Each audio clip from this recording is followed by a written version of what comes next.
Dobar dan, istraživački novinari Vežičke priče. Evo, dovodimo vam na Cvjetnicu, smo pustili njegovu pjesmu. To je pjesma Bože zašto si me ostavio. Evo, dovodimo vam, znači, riječkog studenta, Porečana, Danijela Damjanovića. Pa evo, Danijel, poštovanje. Poštovanje. Evo, možeš mi molim ti samo reći, odmah ću te pitati kako je nastala ta pjesma Bože i zašto si me ostavio. Dakle, ja sam studirao teologiju, znači završio sam studij 2008. godine, pjesma je nastala negdje 2004. Znači prije dosta godina. Napisao sam zbog toga što sam htio u glazbi zapravo žalosno otajstvo krunice, koja ima 5 slika koje se razmatraju prilikom molitve te krunice. To je molitva u Maslinskom vrtu, Isusa bičuju, krune ga trnovom krunom, nosi svoj križ i onda na kraju raspeće. I ja sam to uglazbio i onda smo mi kao Katolička udruga mladih Istre zapravo tu pjesmu svirali dok smo trebali snimati molitvu krunice koja se puštala na Hrvatskom katoličkom radiju. I ta pjesma je ostala negdje po strani, nju nikad nisam snimio kako treba, da sam se bavio aranžmanom i produkcijom ili da sam to snimio u studiju ozbiljno. I ona je nekako stajala dosta godina, dok nisam prije 2-3 godine čuo kapelana naše župe u Poreču, dakle velečasnog Josipa, koji je... Ovom prilikom ga Vežička priča pozdravlja. Bog Josip, kako pjeva na svetoj misi i kad sam čuo njegov glas, odmah sam se sjetio da bi on mogao biti glas za tu pjesmu. I kada je on čuo pjesmu, svirao se na gitari i to u sakristi, on je rekao, može, ajmo je snimiti kad budeš imao vremena. Onda to opet sad stavimo sa strane, dakle u 9. mjesecu prošle godine svirao sam na misiji i falilo mi je psalam.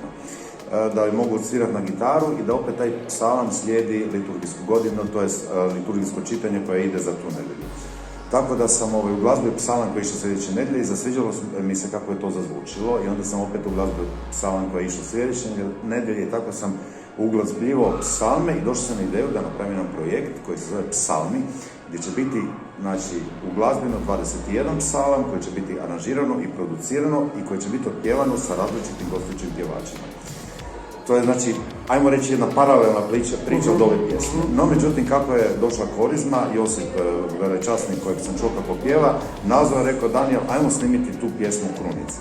I ja sam taman bio u studiju, taman sam bio usred posla tih psalama, bio sam u motu, rekao sam, može, točno znam kako ću osmisliti i napravio sam tu pjesmu, aranžirao sam je i onda mi je došla ideja zašto ne bi u taj isti moj autorski tekst ubacio dio teksta Psalma 22 koji govori o čovjeku koji se osjeća ostavljen od Boga, ali koji će doneti spasenje ljudima. Tako da je ta sad pjesma Bože moj, zašto si me ostavio, zapravo jedna kombinacija mog autorskog teksta, pjesme koje sam napisao prije 17-18 godina i Psalma 22 koji sam spojio i tako je evo sad to jedan uradak od 5 minuta. Ok, znači Psalm će se nastaviti, to ti je znači da dođeš do 21, da pratiš cijelu liturgijsku godinu. Eto, Vežička priča, istraživački novinari, pratit ćemo tvoj rad. Evo sad, mogu ti samo reći hvala i... Hvala tebi. Kužiš, čuj, zaintrigirao si ljude, evo, stvarno na Cvjetnicu, pitali su me ljudi, ko je taj lik, baš lijepo pjeva, daj mi još, reci šta, evo, tako, Danijele, javite se Danijel isto ima na YouTube kanal, možeš mi reći koji je YouTube kanal? Evo samo upišite moje ime Danijel Damjanović, izaći vam moj kanal, preplatite se ako želite i onda ću ja na svaki par mjeseci psalam koji budem u glazbi staviti na taj kanal, a psalmi kao album po mom planu bi trebali izaći sljedeće godine u ovo vrijeme, sa 21 u glazbenim psalmom. Eto, nadamo se da će nas obavijesti, da ćemo ostati u kontaktu i da ćemo i mi na Vežičkoj priči biti isto tako pa polu-ekskluziva, da kad bude predstavljanje tog finala. Evo, Danijel, na kraju, kao što Vežičani svi znate one naši ČDS, evo čovjeku ćemo pokloniti Teodela se da ima za jednu uspomenu na ovaj intervju. I radi se na psalmima. To mi je jako drago. Da, još samo jedno pitanje mi je bilo, ne znam da li ćeš mi sad znati na to odgovor, kumi, znači Katolička udruga mladih Istre, reci mi to još šta ima, kako to živi, jel te to ugašeno, jel to ima još... U principu udruga kao takva više ne djeluje, no međutim neki žale. zašto Kumi još uvijek ne djeluje, zašto ne okupljaju mlade i tako dalje.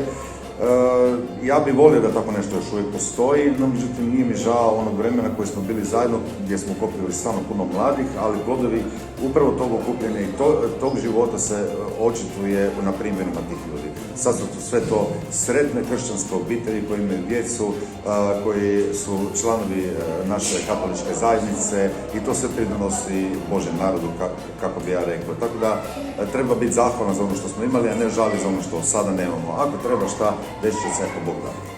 Evo Danijel, hvala ti toliko za sad. Vežička priča, istraživački novinar, je bio Danijel Damjanović. Znači, Bože moj, zašto si mu ostavio i njegova pjesma koju ste imali za Cvjetnicu vidjeti premijerno na Vežičkoj priči, mislim za nas premijerno. Evo, hvala, pozdrav. Hvala, pozdrav Rijeci, pozdrav svima. Bog. Hvala ti.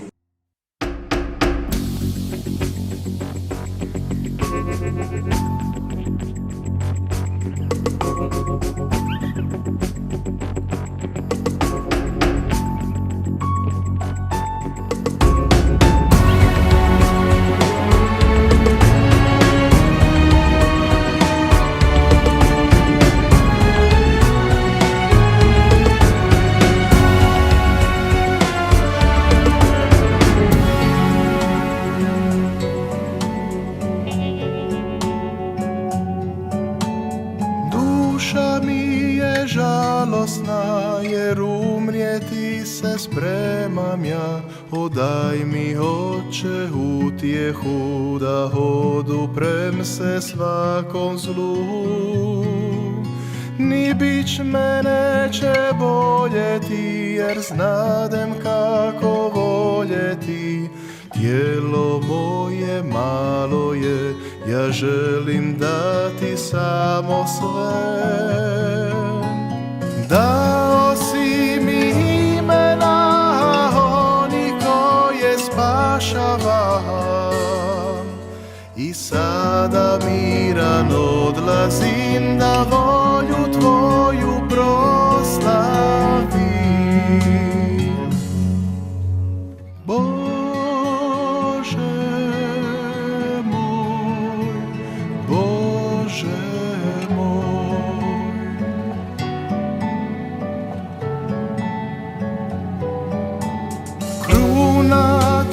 Kralja tvog, kralja Sina nebeskog, djeci mojoj sjajna je ta kruna muke zemaljske. Križ svoj težak nosim ja, nosim ga na leđima, neka vide brata svog ranjenog, poniženog. Dao si mi imena oni koje spašavam, i sada miran odlazim da volju tvoju proslavim.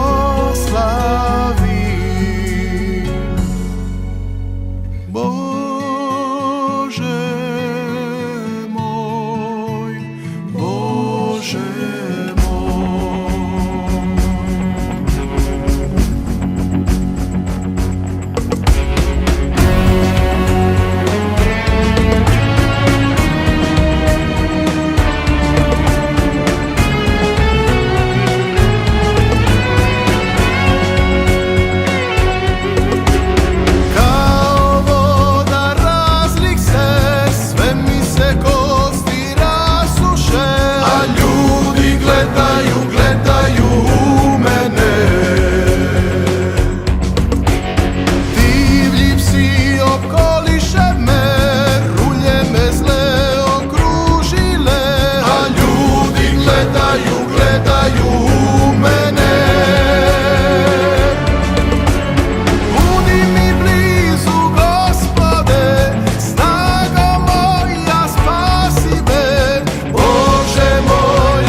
domu svome blizu sam, raspet vidim put u kraj. i Majku Mariju u srce probodenu. Dao si mi imena oni koje spašavam i sada miran odlazim da volim